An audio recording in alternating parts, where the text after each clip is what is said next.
HK416, so it's about 4 kg. Okay. 5.56, and then it's an assault rifle for NDU. So we use this to dive. And then the special thing about HK416 is that when we come out from water, it still can be fired, unlike other weapons. I see. Alright.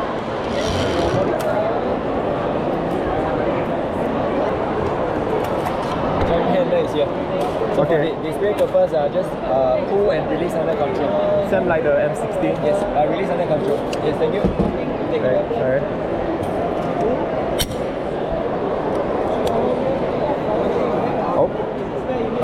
This is the last round catch, but we remove the firing pin, so it no longer can hold in the last round catch. Oh, I see.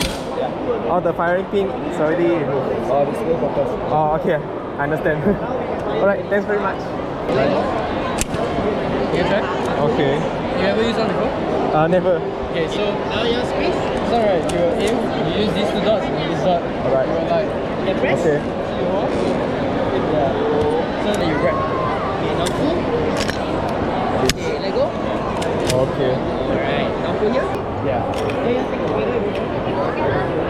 Yeah. So this is the last round catch. Okay. Okay. Thanks. How many kg this one? 4.6. 4.6. Oh.